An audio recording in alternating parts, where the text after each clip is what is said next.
Hey, it's almost every day I find a new way to screw up the intro. I'm Dominic D'Angelo. It's Rumor and Innuendo, and I am of adfreeshows.com, SEScoops.com, Podcast Heats, Wrestling, and I'm with Mr. Robert Karpelis, WD creative _ish. He's a former WD writer. Robert, how are you? I'm great. Yeah, we're sitting there. We were logged in way earlier than normal. It was like 5 minutes before the show starts. We're having a conversation. All of a sudden, Dom goes, "Hey, how come I can't see everything I set up?" And then he realized he sent us a link to the wrong room. So you know those nightmares where you're in school and you're in your underwear and you didn't study for the test. Kind of that feeling. But Yes. happy to be here. We don't have at least I don't have a hell of a lot of time. I'm only able to join for the first 15 minutes of this show, but Dom will be here for the full 30. But let's say hi to the folks joining us here. Wanna Breeze says, hello, R&I. With both Nikki Bella and LA Knight being murdered last night, it's almost like Robert was back on creative. Yeah, it was a little bit of where's my monkey's paw? Yes. That was a great I'm Robert. not taking credit for that episode of Raw, by the way. That was Yes. I don't know. There's some people have gone on vacation early, and I think they're hitting the eggnog a little quicker than normal. This is not eggnog. This is a delicious cup of black coffee. Wrestling Old Head says, "Good after morning, R&I.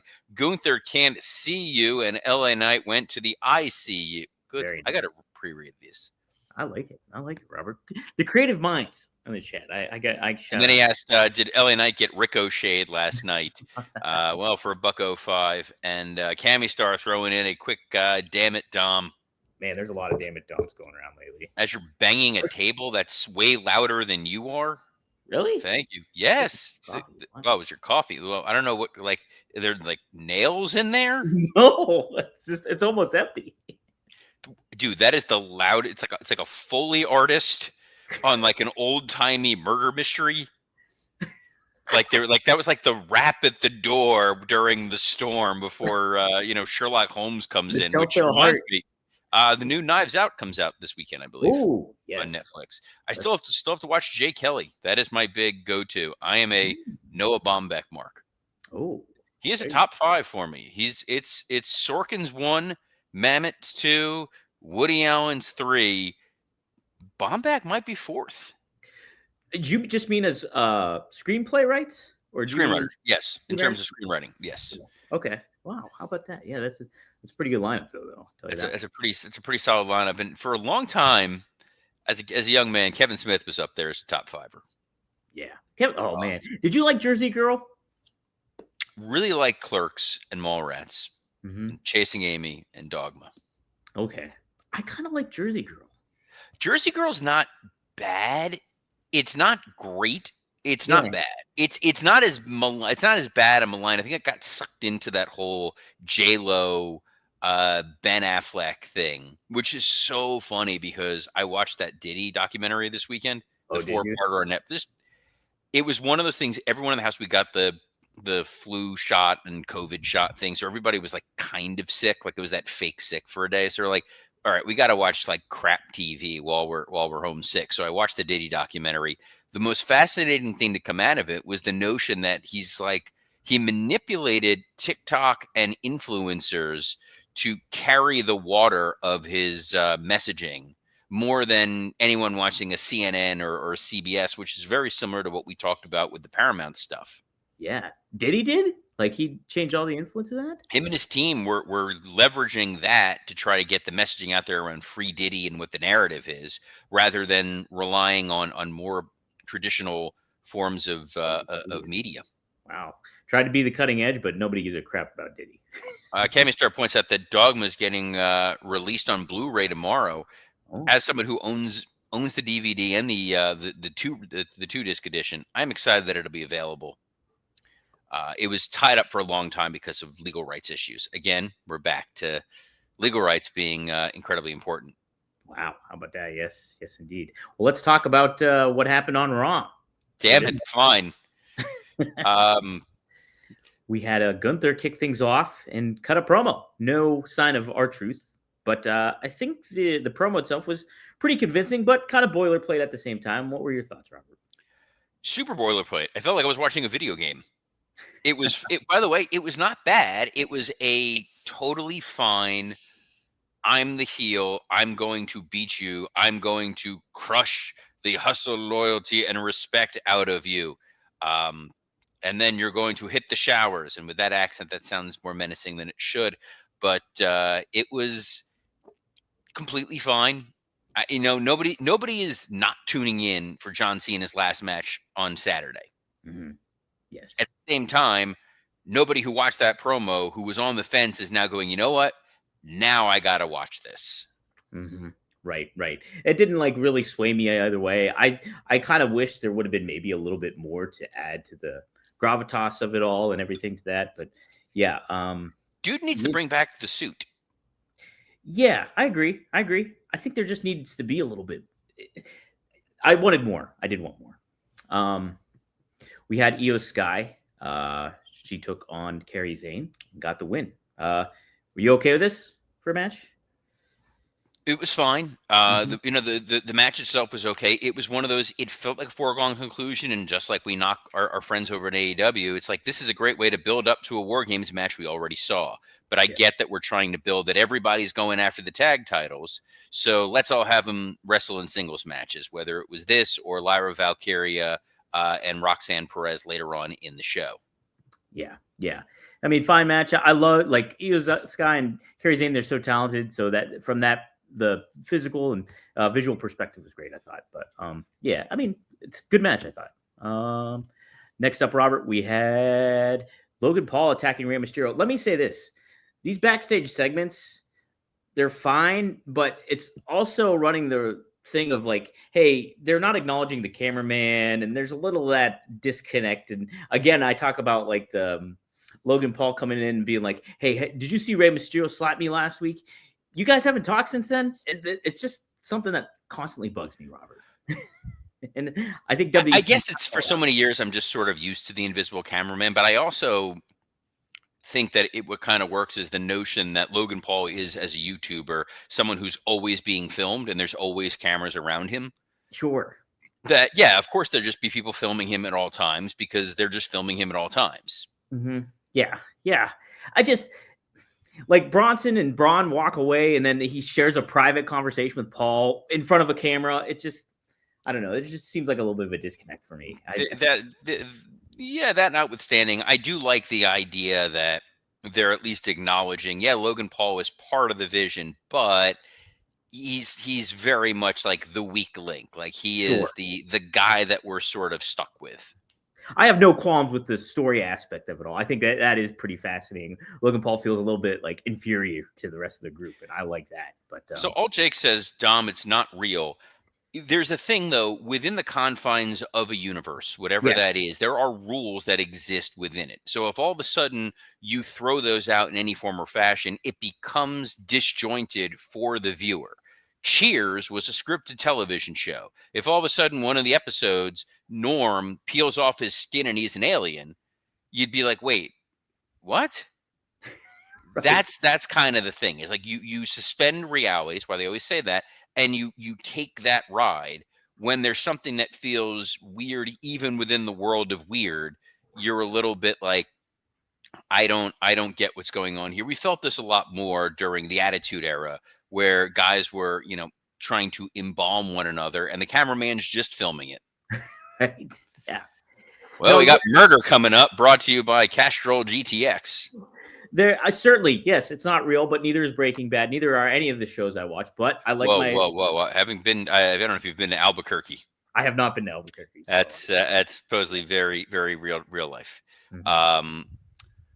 Other big beats and moments that occurred on Raw, they certainly went out of their way to just murder the baby faces. Yes. Which one are you talking about exactly? But yes. Well, the Vision took out Rey Mysterio and LA Knight. Yes. So it feels like, in part, hey, we want to get rid of anyone that may be an ally of CM Punk. Mm-hmm. And we want to establish the Vision as this new dominant stable on Monday Night Raw, which is okay, except... do you remember when Rey Mysterio and LA Knight were part of War Games? Oh, yes. Do you remember how LA Knight and Rey Mysterio are vocal allies of CM Punk? Of course.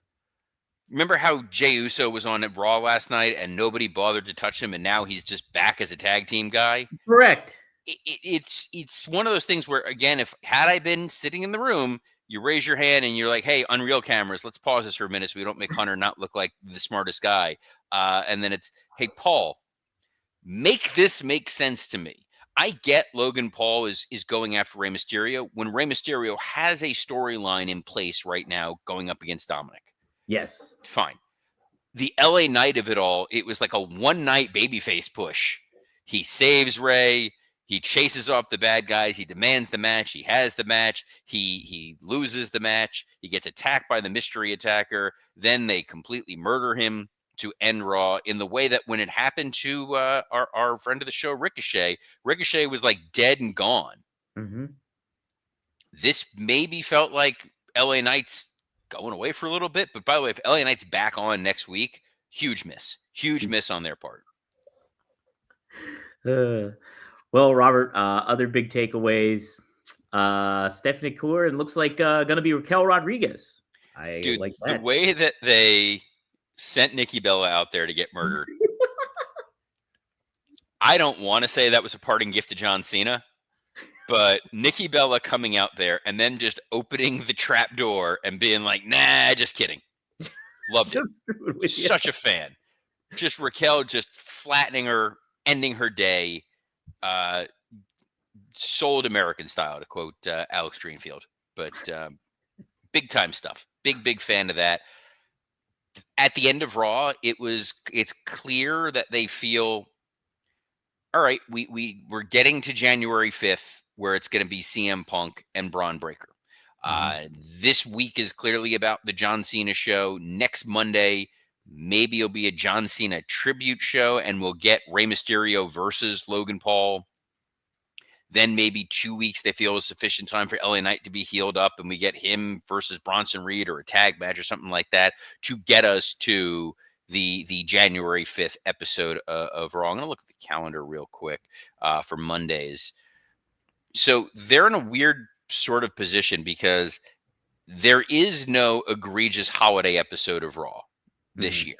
So Monday, it's 15th, 22nd, 29th. None of those are Christmas, New Year's, where no one's necessarily going to be home.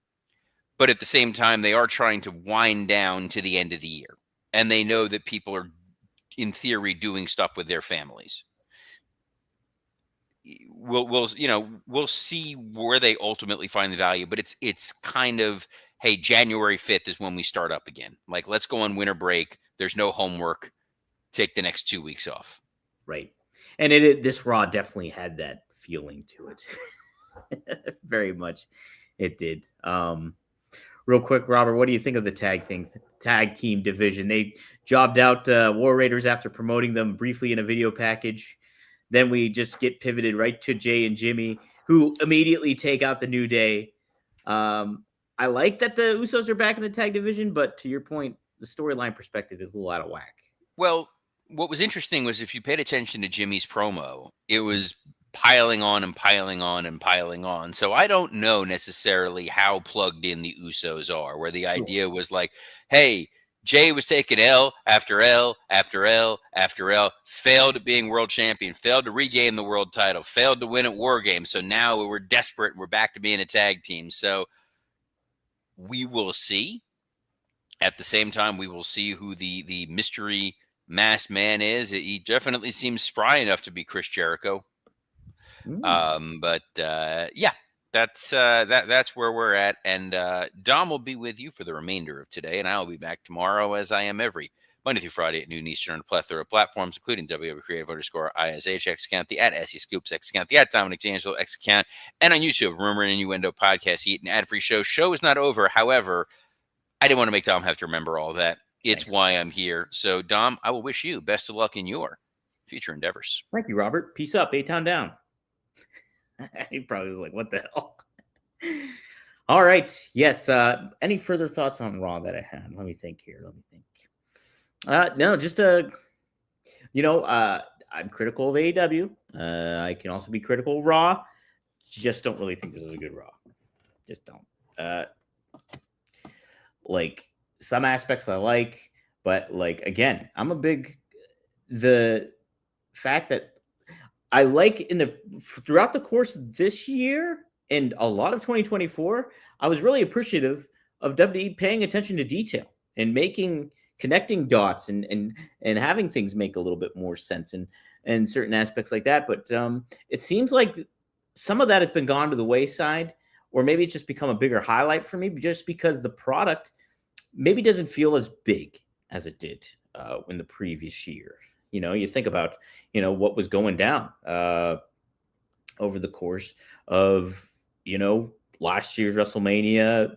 Before then, Cena being a heel, and then just the potential Rock, what his involvement was, and then nothing happening from that. So I do think there's that kind of shift, on an unfortunate shift for WWE. But once that gets removed, you know, you give the I mean, you try to give the benefit of the doubt, but there's certain aspects too that's just like there's a lot of stuff that could be buttoned up with this product at the same time. Not saying that it's a bad show. I don't this particular episode was not that good in my opinion. And but I do think, you know, it does make a highlight of what WWE has to really try to focus on. They're getting away from what was intriguing about the product over the past like year and a half. And, that was attention to detail with a lot of stuff with your sub storylines, your mid card stuff, and anything like there's still a presence there, but it does not seem like the attention to detail is there as much, if that makes sense. Monsters Night Oh, that's right. They had Monsters Inc. as the Monday Night Football collaboration last night. Let's see. Take a look at some of this stuff. Alt Jake says Jay turning heel before Christmas. I think I'm kind of for that. Yeah, I would. I do think I'm sick of the eating. I'm sick of. I mean, like if you're making money off of it, it's certainly one thing, and I could completely understand them keeping Jay heel from that or babyface from that perspective. But maybe there's some money in Jimmy being a babyface. Not that I want to see Jimmy and Jay fight each other again, but maybe you can do something a little different with Jimmy at the same time and make it a little bit more refreshing. But I mean, then you just try to think about who are some of your top baby faces moving forward. You got CM Punk, you got Rey Mysterio, you got Roman Reigns, Cody. This is like from across the different realm, both brands. You need some other new faces. Maybe Ricky Saints comes into the fold here. Cody is facing Obafemi at Saturday night's main event. A good way to introduce Ricky Saints onto the main roster and get a new babyface in the mix. Kimmy Star's right. Time to misbehave for the sitter. I'm like the substitute teacher. That's what I am more so. It's just like, okay, nobody gives a crap. Let's see. Pooh. This Pouzier monster says WWE blows. You want to give any more further reasoning as to why you think that? I gave some of the reason why I don't think the product is at its ultimate best right now. I do think, like people have been, if you've seen online, I'm sure you have, the constant promotion of how modern wrestling sucks. And then like you see huge thumbnails with Stevie Richards and Dutch Mantel, all a part of the James Romero network. So it's like he does the same segments with these different personalities and makes basically the same thumbnail. It's pretty hilarious, and that just low-hanging fruit stuff. Look, am I a huge fan of how wrestling is portrayed today in the modern era? Not really. Even though I have taken my exceptions with the Jim Cornette realm because of Brian Last and all that stuff, I certainly subscribe to Cornette's philosophy more so than I do the modern wrestling take. So I do lean more towards, old school heel babyface classic storytelling. You don't have to do a whole lot of crazy moves to capture my interest kind of vibe. Like I want a good heel, a good babyface, good characters, and then something to fight for. That's what I want. Um, I do think so like there is that lot of negative notion to really embrace that modern wrestling stinks. And hey, guess what? Things change. It changed for people from the 70s to the 80s, changed for people from the 80s to the 90s, from the 90s to the 2000s, and now to the modern era. So it is not totally built for me. I understand that. It's built for a younger, more immediate audience with a less attention span. And we're all losing our attention spans because of this stuff right here and because of this stuff that you're watching right now, even me, 30 minutes. So I just don't think that's necessarily a huge part of, I just think that's an unfair thing to say is modern wrestling sucks. Now, like I said, not my cup of tea, but at the same time too, it is not supposed to be my whole cup of tea. There's something for somebody else. And, and like, yes, could it be done better? 100% could be 100%. But yeah, does it suck? No, you know what sucked? 2018 WWE sucked. 2019 WWE sucked. Like, there was a lot more worse times than what we're going through right now. So, I mean, for people to say, okay, like, Pussy Monster, oh my God. All right. You know what? I don't kick anybody out, but I'm kicking this guy out. See you later, buddy. Boom. God, he's not adding anything productive. Yes, like that Pussy Monster guy saying, Kevin Kellum chimes in, saying wrestling blows is lazy, no color you burn take. Exactly. Give me some context of why you think that. That's one thing. But if you're just going to say that stuff, you don't add into the conversation. I'm totally fine with you having your opinion and saying that wrestling sucks if you think so, but give me your reasons why. Like, I want something else than that. 2018 WWE was a chore wrestling old head. It definitely was. Yeah, see, Cammy Star even says it. Wrestling was never geared to me, but I watch it anyways, right? It's not gonna. That's the thing. Like, I don't think if things were for me, people would be coming out to like Christopher Cross as their entrance music, and like we'd be having a character that's played off of Dean Martin. That's what it would be. That would be my cup of tea. All right, but it's not for me totally. There's some aspects I pick and choose that I enjoy, but I watch it. I take stuff that I like about it. I'd be a complete liar if I didn't say I enjoy what like Dominic Mysterio is doing. If CM Punk is on television, I'm definitely tuning in. John Cena, this whole aspect of seeing him the farewell tour, it's kind of neat. It's neat to watch. Overall, not completely, totally executing the way I wanted it to be or anything like that. But again, stuff happens. Things aren't perfect, like John Cena said either. Yeah, so yeah, trying to think. I have to have a hard out here in 30 minutes actually because I have to meet my landlord. Everything's fine, everyone. I'm not getting kicked out. I'm just paying my rent. So, but I do have to catch my landlord right at 12:30. But let me see if there's anything I want to touch upon real quick before I close out. I'm going to take a look at the dirt sheets here. If there's anything fascinating to chat about. Seeing if there is anything. Not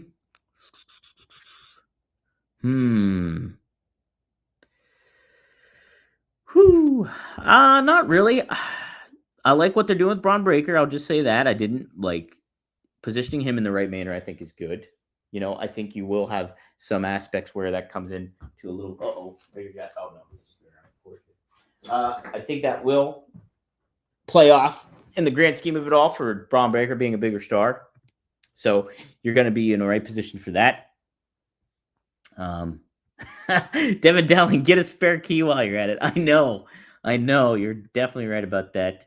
Wannabe Breeze says wrestling across the board is always up and down. When it's good, it's good, and when it's bad, it can be good in a bad way. No matter what, wrestling is one constant form of entertainment I watch. Right? Think about it. Think about it. 6 years ago, what position was pro wrestling in? It was in a horrible spot. You just had WWE. You had TNA was fine. NWA I don't exactly remember when Power started taking off, but that was such a refreshing alternative to WWE, and I was really getting invested in that. But then at the same time, so we were in a horrible spot 6 years ago, really bad. I think the lowest point I've ever seen it as a wrestling fan, as a matter of fact. And so I've been a fan since 96, roughly. So, it's the lowest I've ever seen it. And so now you got two products at least. TNA is going to get into a bigger and better position. So things are looking pretty good right now. I think we're taking a little bit of things for granted, so to speak, like Pussy Monster was. So I thank you for your lack of input. Let's see. 2019 was Power. I still watch every Tuesday, 8 p.m. on Roku. Does it still hold up, Devin? It's missing so much, in my opinion. I was so bummed when they got rid of they had such great talents. Ricky Starks, you had James Storm, you had Eddie Kingston, you had Homicide, you had oh my gosh, I know I miss it. Eli Drake, remember that guy? And the presentation was so cool. Like just the lack of music, I thought was such a neat thing. And just that intimate studio environment, really, really good. And Nick Aldis too was there. Geez, the champ. So it was good stuff, and it's unfortunate that some of that ventured away from it all. Oh wow, Devin Dowling still loves it. Hell yeah, Thrilly Billy is the new world champion. Wow. Okay, is he the hillbilly? Thrill Billy, yeah, he's the hillbilly guy. I wish I'd just put it on YouTube again. Is it on YouTube? Maybe I'll have to watch it again. Devin Dowling says, to be honest, not a bad show. I'm optimistic too to see how TNA positions themselves in the new year. What will be different. I don't think maybe they shouldn't change a whole lot, but at the same time too, I would really tighten up on some things. I would make note of what is positive, what has been good about your product, and I would take a real deep dive into seeing what maybe you've been taking missteps with. Not that I am somebody that can give that input because I haven't watched it regularly on a weekly basis recently. So I can't really necessarily give that kind of input. But I will say, I would be very careful of who you make your stars, be selective, and position them in the right manner. Learn from other promotions' mistakes. What did AEW do wrong?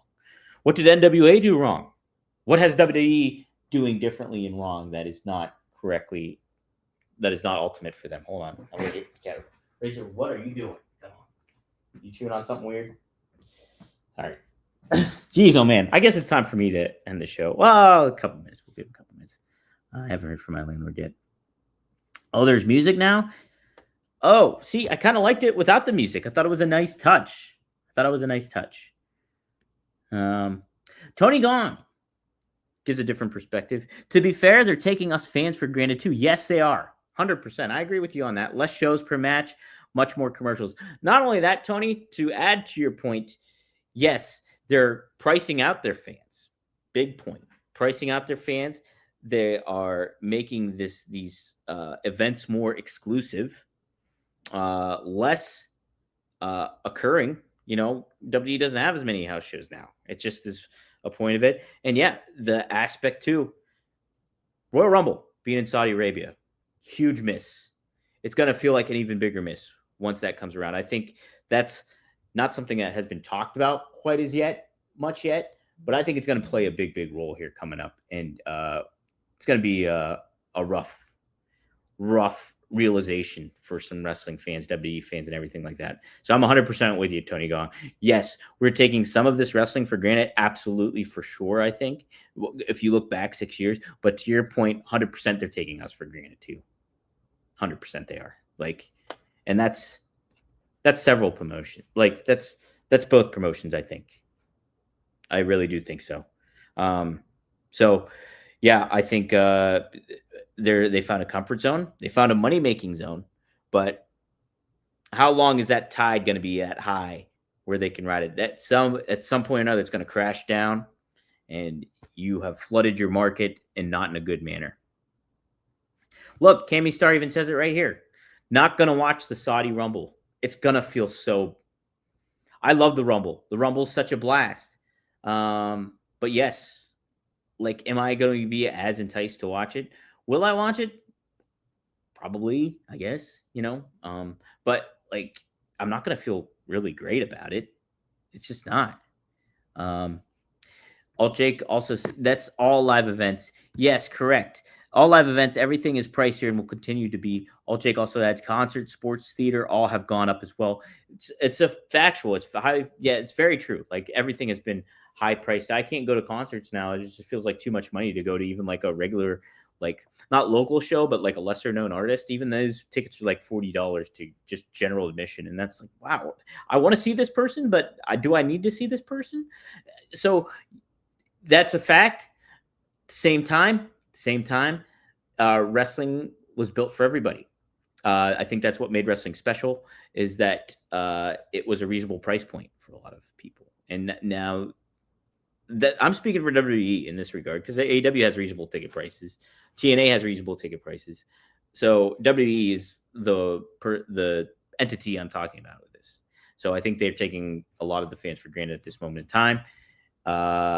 Understand you're making money at this point, but at some point that bubble is going to burst, and where are you going to be after that fact? Wrestling old head quotes famous Rick Derringer song, "When it comes crashing down and it hurts inside." Exactly. My wife and I went to concert 3 to 5 times a month until last year. Now it's 3 to 5 times a year. 100%. I went to a bunch of concerts that I think in 2024. I went to a lot of different concerts. Now, maybe I went to 2. Maybe. I don't even know. Herb Albert, I saw in May. He was great. 90 years old, playing the trumpet like crazy. Amazing. All right, I got to go. My landlord is probably going to be here at any moment in time, and I have to give him his rent money. So, like Robert said, we'll see you tomorrow here on Rumor and Innuendo. Thank you all for tuning in. Thank you, Kevin Kellum, for chiming in on the chat. Alt Jake, Cammy Star, Wrestling Old Head. Was Triple E not here today? Devin Dowling. So many good names in here. Jeff Hanger also in the chat, going by Wannabe Breeze because of the YouTube thing now. But thank you all for tuning in, and it'll be fun. We'll talk a little Dynamite tomorrow, and we'll be back. Same bat time, same bat channel. Peace up, A-Town down. Boom.